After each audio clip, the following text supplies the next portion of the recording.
जय गुरु जी संगत जी। बहुत टाइम के बाद मुझे मौका मिला है सत्संग करने का। गुरु जी की मर्जी थी कि मैं अब करूँ। मुझे ऐसे मन में भी भाव आया कि मुझे अब कर लेना चाहिए। वैसे तो गुरु जी बोलते थे सत्संग में सुनना है कि शॉर्ट विथ सत्संग कर, लेकिन वो नहीं होता है शॉर्ट में।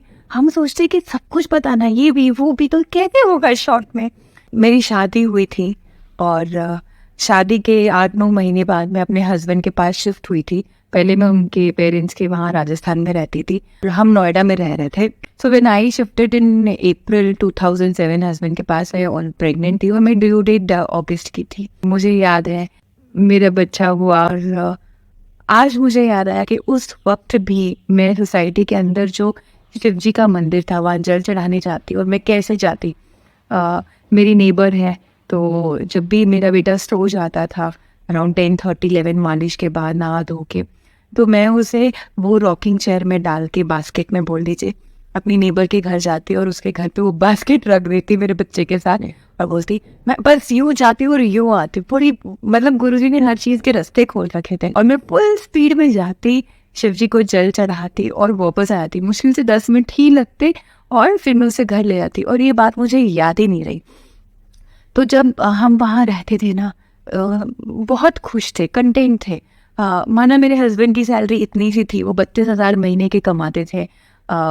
घर का रेंट 12,000 होता था, फिर उनके बाइक की EMI, फ़ोन बिल्स के खर्चे, बहुत कुछ होता था, पर हम बहुत खुश थे।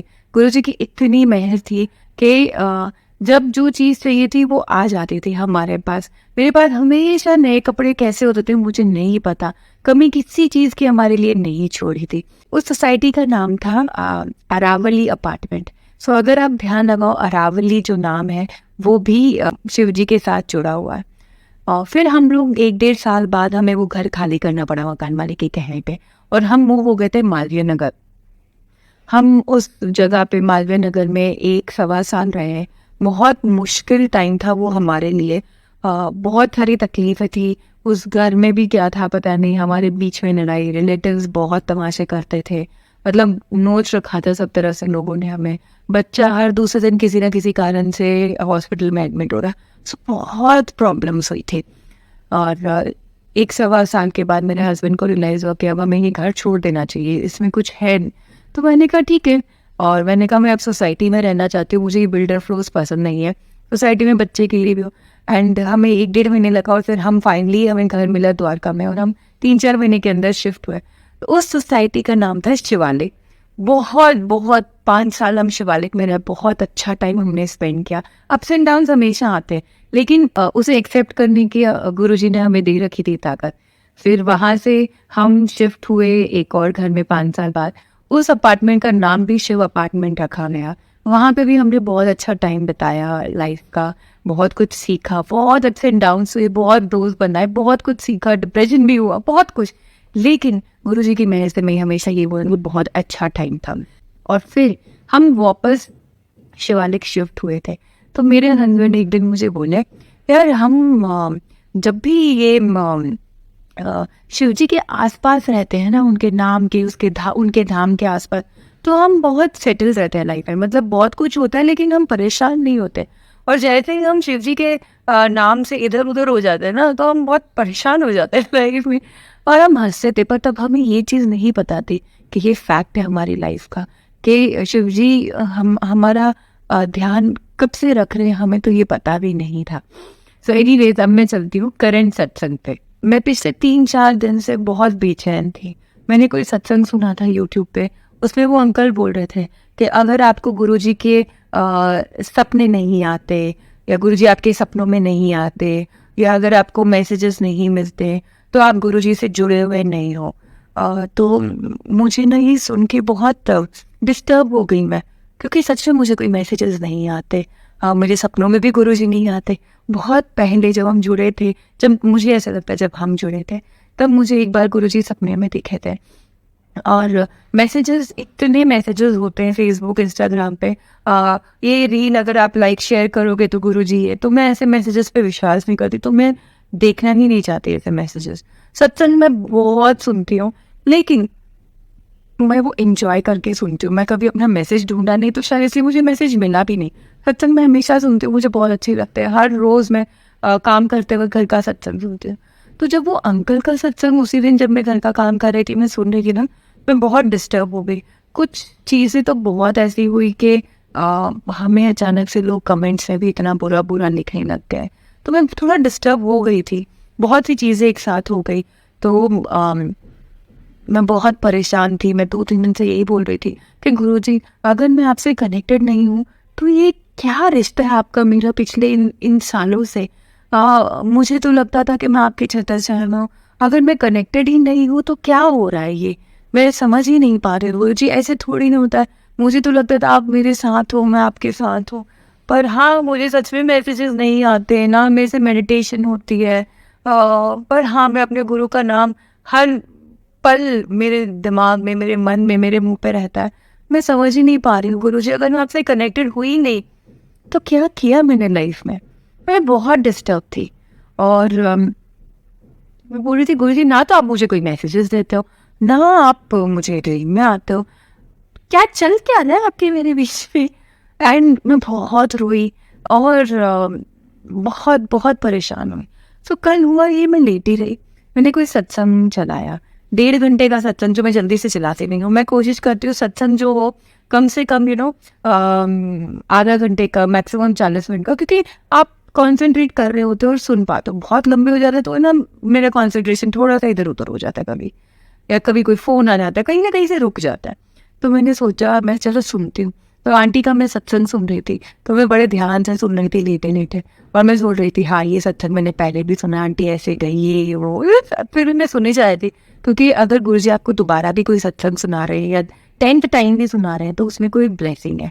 फिर स्टॉप कर दिया मैंने कि हाँ बेटा आ गया, उठ के काम करती हूँ, ये वो खाना बनाया। और मेरा मन बहुत विचलित हो रहा था। फिर मुझे अचानक से हुआ कि नहीं, मुझे मंदिर जाना है। फिर मुझे रियलाइज़ हुआ पिछले हफ्ते भी ठीक इसी दिन पे मेरे मन को ये हुई थी मेरे साथ। और एक छोटा सा बीच में एक और बताती हूँ। ये मेरे साथ हुआ था लास्ट ईयर 1.5 महीने तक एवरी वेडनेसडे, और फिर उसका भी सिमिलर ही सत्संग है वेडनेसडे का। तो फिर मैंने सोचा चली जाती हूँ यार, मंदिर बंद है कोई बात नहीं, चली जाती हूँ। पर लेकिन 40 किलोमीटर दूर ड्राइव करके जाना, एक गर्मी इतनी, वही सोच रही हूँ, गाड़ी भी नहीं। फिर कैब करके जाऊँ, वापस आते वक्त कैब मिलेगी कि नहीं, स्कूटी में तो मैं नहीं जा सकती। अंकल के ऑफिस जाके गाड़ी उठा के फिर लेके जाऊँ, वो पॉसिबल नहीं है, क्या करूँ। फिर इतने में मेरा बेटा आया मेरे पास लेटा। तो मैंने कहा यार मेरा ना देखिए मेरा मन नहीं कर रहा है, मेरा मन हो रहा है मैं मंदिर चले जाऊँ गुरुजी के। तो मेरे को बोलता है हाँ तो क्या हो गया, चले जाओ। फिर मैंने मन में सोचा गुरुजी आपको बुलाना होगा ना, कुछ तो आप इसके मुँह से बुलवा ही देना ताकि मुझे इशारा मिल जाए। देखो बोल रही हूँ, शक भी कर रही हूँ, बोल रही हूँ। तो मैंने कहा पर बेटू आज मंदिर बंद होता है, मैं क्या करूँ। तो अब बाहर से भी तो दर्शन करके आ सकते हो। हाँ, इशारा मिल गया। मैंने कहा जल्दी निकल कमरे से, मेरे को कपड़े चेंज करने मुझे जाना है। और टाइम ऑलमोस्ट 4:50 थे। मैंने हस्बैंड को फ़ोन किया, मुझे मंदिर जाना है, मेरा मन नहीं लग रहा है। तो बोले ठीक है मैं गाड़ी बुक कर देता हूँ। मैं कहा फिर मैं आऊँगी कैसे। तो बोले कि उसी गाड़ी में भैया को बोल देना, वहाँ पहुँच के कैब इसी राइड को दोबारा कर लो और मुझे घर पे ड्रॉप कर दो। मैंने कहा ठीक है। और 5 बजे कैब, और मैं कैब के अंदर, और मैं चल पड़ी। तो चल के गाड़ी स्टार्ट होके 2-3 मिनट हुए, मैंने वो सत्संग ऑन कर दिया। मुझे याद आया कि चलो मैं वो सत्संग कंप्लीट कर लेती हूँ, 1.5 घंटा का रास्ता है। तो हालांकि आधा मैं सुन चुकी थी। तो सत्संग सुनते सुनते ना मैंने ऐसे मन में है कि गुरुजी, क्योंकि आंटी अपने बेटी के बारे में बताई थी, मैं कहा गुरुजी मुझे कब बताओगे मेरे बच्चे के बारे में, मेरे को समझ ही नहीं आ रहा है। हालांकि मैंने कुछ पूछा नहीं कि मुझे ये बताओ या ये बताओ, पर ऐसे इतना ही पूछा मेरे बच्चे के बारे में कब बताओगे। और कुछ दिनों से मेरा बेटा बोल रहा है कि उसको ना ये वाला सब्जेक्ट लेना है आगे अपने फ्यूचर के लिए, ये कोर्स उसे करना है बैचलर्स डिग्री के लिए। तो फिर उसने कहा मम्मा मुझे एक इंस्टीट्यूट ज्वाइन करना, उसमें इतनी फीस लगेगी, और मुझे तो पता भी नहीं ये क्या होता है, क्या है नहीं है। और वो इंस्टीट्यूट हम गए बात करने, समझ ही नहीं आ रहा है कि और कहाँ ढूंढूं इंस्टीट्यूट बात करने जाऊँ, कौन सा अच्छा है, कैसे पता चलेगा उसके फ्यूचर के लिए, किससे पूछे। कुछ आइडिया ही नहीं थी, क्योंकि किसी और ने मेरे फैमिली में लिया नहीं था। मतलब ले रखा है, लेकिन वो दूसरी सिटीज में, अब दिल्ली का किससे पूछो।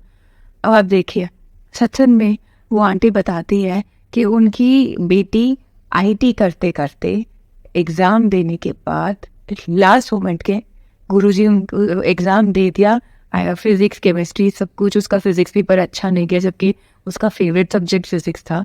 एंड और होता ये है कि वो बहुत अपसेट थी, फाइनल 12th का फिज़िक्स पेपर लेके बहुत परेशान थी कि मेरे अच्छे नंबर नहीं आएंगे, ये वो दुखी थी, और वो कमरे में जाके रोते रोते सो जाते हैं। उनको गुरुजी सपने में आते हैं और बोलते हैं कि तूने लॉ करनी है और गुरुजी उन्हें इंस्टीट्यूट भी दिखा देते हैं कुछ दिनों बाद सपने में, जिस कॉलेज में उन्होंने करनी है। तो ऐसे उनके सपने में जाते थे। आंटी बता रही थी कि मेरी बेटी लॉ करना चाह रही है, फिर हमें समझ नहीं आया और हमने उसको फिर सारे पेपर्स करे और उसने एक इंस्टीट्यूट, कोचिंग इंस्टीट्यूट ज्वाइन किया जहाँ से उसने क्लैट की कोचिंग की, और उन्होंने उस इंस्टीट्यूट का नाम बताया।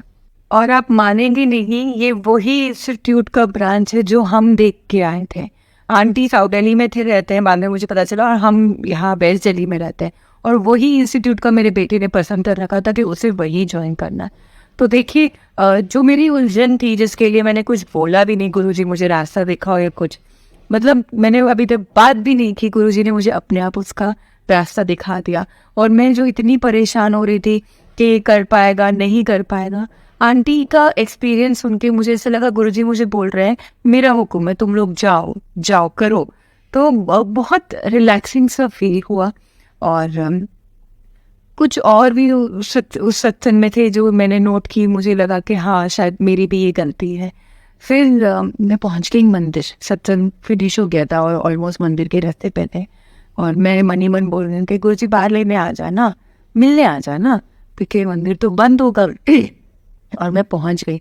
फिर वहाँ जाके मैंने रास्ते में गली में कैब वाले भैया को बोला आप 10 मिनट वेट कर लोगे, मैं दर्शन कर लूँगी, फिर वापस मेरे को ड्रॉप कर देना, मैं आप ही से राइड ले लूँगी। वो बोले नहीं यार नहीं होगा, मुझे फरीदाबाद जाना है। तो मैंने कहा कोई बात नहीं, ये गली के एंटर होते हुए कर रहे हैं। मैंने कहा ठीक है कोई बात नहीं। और मैं मन ही मन सोच रहा हूँ कि गुरुजी कैसे जाऊँगी घर, अब यहाँ से कैब मिलनी मुश्किल है, मुझे करनी आती नहीं, कैसे होगा, कोई होगा भी कि नहीं मंदिर के बाहर। संजय जी आप मानेंगे नहीं, अंकल ने मुझे ड्रॉप किया, वहाँ इतनी सारी आंटियाँ खड़ी थी, इतनी सारी, और मेरा दिल मैं आपको बता नहीं सकती, मतलब मैं मन ही मन तो चाह रही थी गुरुजी ऐसा कुछ करो कि मुझे अंदर एक बार दर्शन के लिए बुला लो, लेकिन ये भी विश्वास है कि हम इस लायक ही नहीं है कि गुरुजी हमारे लिए आए, दरवाज़ा खोले और हमें लेके जाए। हमारे घर में इतने अच्छे हैं, हम ऐसे इंसान, हम इतने बुरे होते हैं कि कैसे उम्मीद करूँ कि भगवान आओ मुझे अपने पास लेके जाओ। पर यही हुआ है, हाँ इतनी आंटियाँ खड़ी थी तो मैं समझ गई कि हाँ सत्संग है अंदर, पर आई वाज लाइक मैं कैसे जाऊँ अब। मैं भी खड़ी हो गई और गुरुजी की दया से इतनी सारी आंटियाँ थी जय गुरुजी कर रही थी और मुझे पहचान रही थी, मैं भी जय गुरुजी कर रही थी। और जो सबसे आगे फर्स्ट नंबर पे आंटी खड़ी थी ना, वो मुझे स्माइल की पहचान ली, मैंने भी किया जय गुरुजी। मैं समझ गई कि वो मुझे फॉलो करते हैं और पता नहीं वो बस मुझे ऐसे देखे जा रही है, और मैं कभी इधर देख रही हूँ कभी इधर, फिर उन्हें, और मुझे गुरुजी ने ऐसे लगता है मेरे को कि जाओ उससे बात कर ले। तो मैं 10 मिनट तक सोचती रही कैसे कैसे फाइनली मैं उन आंटी के पास गई। मैं आज भी नहीं जानती उनका नाम क्या है। मैंने कहा आंटी आप लोग सत्संग के लिए आए हो? बोले हाँ। मैंने कहा क्या मैं आप लोग के साथ अंदर जा सकती हूँ? बोले आप आए कैसे? मैंने कहा ऐसे ऐसे है गुरुजी, मेरे को 3 दिन से कैसे ही हो रहा था और आज तो गुरुजी मुझे एकदम एंग्जाइटी अटैक दे दिया कि उड़ जा, भाग यहाँ से, मंदिर जा। और पिछले ट्यूसडे भी यही हुआ, तो मैंने सोच लिया कि अब मैं टाइम नहीं वेस्ट करूँगी, मैं जाऊँगी। बोले अच्छा ठीक है, जिन्होंने ऑर्गेनाइज़ किया उनसे परमिशन ले लेते हैं। मैंने कहा ठीक है। फिर जैसे जैसे हम आगे गए, जैसी एंट्री खुली तो जो अंकल टेबल पर होते जो नाम नंबर लिखे होते उन्होंने पूछा हाँ, तो उन्होंने बोला कि ये हमारे ग्रुप का नाम है जो हमें दिया गया आइडेंटिफिकेशन के लिए, और हम 6 लोग हैं। और आप मानेंगे मैं 7वीं थी, वो 6 थे और 7th पे मैं थी। और वो अंकल बोल रहे हैं अरे आप लोग 6 और बोल रहे हो लेकिन आप लोग हो 7 कैसे जान दो? और पीछे से जो ऑर्गेनाइज जो उन्होंने सन किया था वो बोले अरे जान दो जान दो। फिर दूसरे सेवादार अंकल वो बोले अरे रहने दो, वो बोल रहे ना जान दो, आप रहने दो। और मैं बहुत आराम से अंदर आई। सो मतलब ये गुरुजी का संकेत था कि देख 7वें नंबर पे तू और मैं तुझे आराम से न। आराम से मैं आई, अंदर बैठी, अंदर मुझे जगह भी दी, मेरे पीठ के सहारे के लिए मुझे दीवार की तरफ भी बैठाया गुरुजी ने, जगह दी। बहुत बहुत मतलब उस 2 घंटे में इतने इमोशंस, इतना अच्छा था जो वो गा रहे थे ना। मुझे और कुछ नहीं याद, लेकिन ये उनके एक शब्द याद है, वो जो गीत उन्होंने गाया था, जो भजन गाया था, उसमें एक लाइन उन्होंने बोली थी कि जब हमारी मुश्किल आती ना, तब हम ये हो जाते हैं कि ओ भगवान अब क्या करिएगा। मतलब हम अपनी मुश्किलों को इतना बड़ा मानते हैं, लेकिन हम भूल जाते हैं उन मुश्किलों को बोलना कि मेरा गुरु तुमसे भी बड़ा है। तो इन जो भी मुश्किल हमारी लाइफ में आती है, उन सबसे बड़ा तो हमारा गुरु है। और मेरा कुछ 2-3 दिन से जो ये भी एक सवाल, गुरु जी ये सत्संग में सुनते हैं कहा कि आप बोलते थे कि असल चीज़ तो कोई मांगता ही नहीं, असल चीज़ तो मांगता ही नहीं। क्या होती है असल चीज़ गुरु जी, आप भी मुझे बताओ ना, क्या होती है असल चीज़? तो वहाँ लास्ट में जब जो वो गा रहे थे, तो वो जो गायक थे उन्होंने यही बोला कि आपको पता है हम असल चीज़ तो गुरु जी से मांगते ही नहीं। और वो असल चीज़ क्या है? असल चीज़ ये है कि गुरु अपने रंग में मुझे रंग ले। और ना मेरे रूम पे खड़े हो रहे, और मुझे ये सुन के इतना अच्छा लगा कि यही तो है। मैंने खैर इस तरीके से नहीं पढ़ना है, हमेशा गुरु जी को यही बोलती थी, गुरु जी मुझे अपने चरणों में रखो, अपने चरणों की सेवा दो। तब आपके चरणों में मेरा सिर पड़ा रहे हमेशा, इतनी कृपा रखो। तो बड़ा ही मज़ा आया ये सुन के। फिर लंगर करने के लिए गए आरती के बाद, तो लंगर करने बैठे तो दही बल्ले थे, और लंगर में फिरनी थी, और दाल मखनी थी। मेरे हस्बैंड है ना, उनकी सारी फेवरेट चीज़ है। और मैं ना मन ही मन कर रही हूँ कि गुरुजी ये फिरनी ऐसी ले जाओ, पर अपने अंकल को भी प्रसाद चखा दूंगी, खुश हो जाएंगे। इतने में से लगा कोई बोल रहा है लंगर है यहीं बैठ के चखो।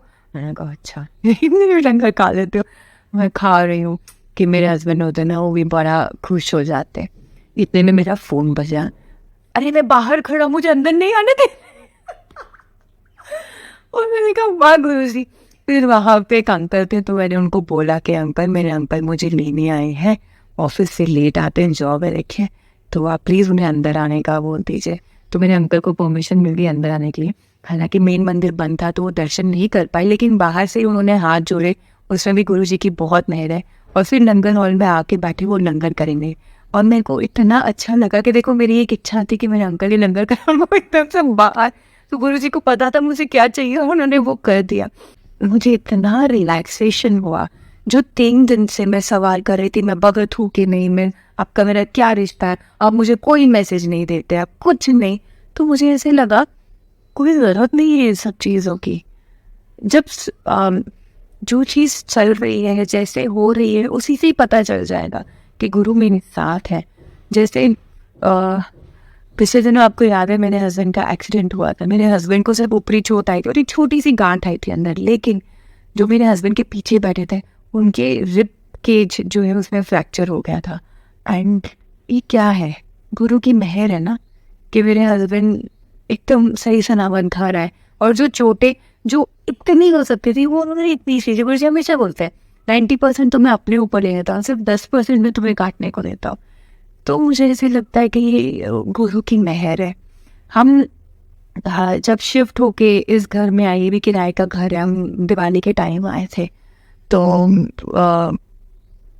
बहुत अपसेट थी। बच्चे के 10th के बोर्ड के एग्जाम थे, और हम जिस घर में थे पिछले 5 साल से, वो इनफैक्ट वो सोसाइटी में 10 साल पे थे, सॉरी, तो बच्चा भी परेशान हो जाता है। तो मैं बहुत अपसेट थी कि क्यों ऐसे हुआ गुरुजी, मुझे पता है कुछ अच्छा है, लेकिन बच्चे को, मैं बच्चा, लेकिन गुरुजी ने देखे थे एकदम सेटल रखा।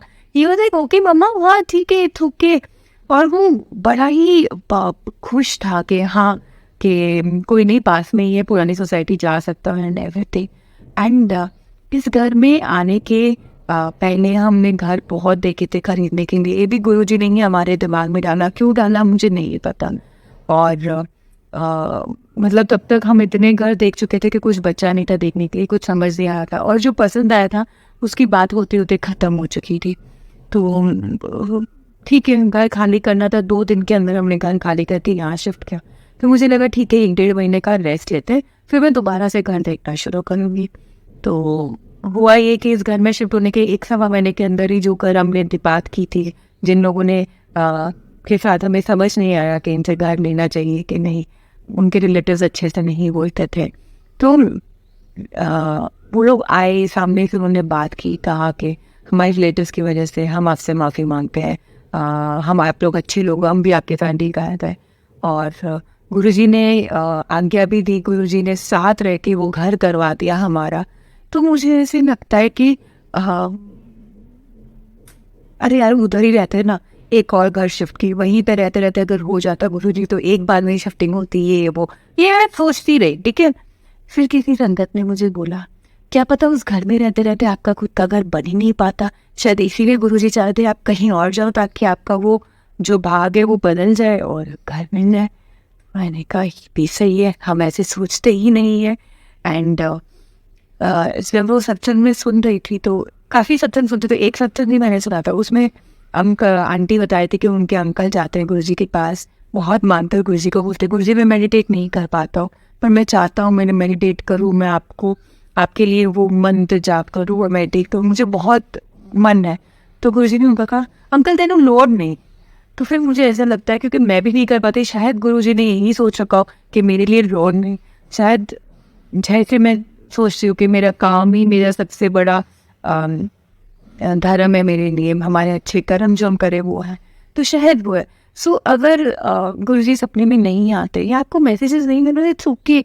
हो सकता है कि ये हमारी कमी है कि हम उन मैसेजेस को कन्वर्ट नहीं कर पा रहे हैं।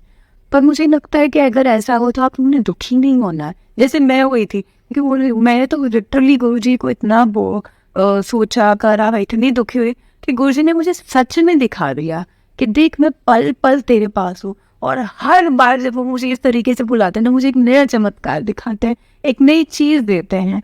सो वो तो मैं अभी नहीं बताऊँगी, मुझे एक और चीज़ क्या मिली मंदिर में, कभी गुरुजी का हुक्म होगा तो बताऊँगी। पर कल मुझे पता चल गया कि ये मेरे दिमाग में ना फालतू में चलता है, बस गुरुजी ऐसे बोलते हैं ना, उसे बाहर रखो और आओ मेरे पास, तो ये मैं ज़्यादा चला लिया। मैंने कहा नहीं, आज गुरुजी ने दिखा दिया कि देख मैं तेरे साथ हूँ। जो कितनों की किस्मत में नहीं है, जो कितनों को पता भी नहीं है, जो मुझे खुद को भी नहीं पता था, वो सब चीज़ें गुरुजी ने मेरे से करवाई। And I am like wow.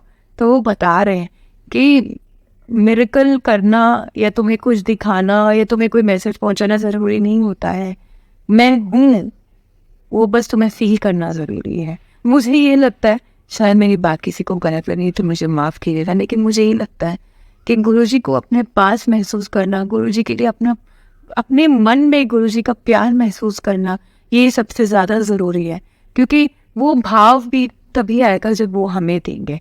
तो अगर आपके भी सपने में नहीं आते तो प्लीज़ परेशान मत होना।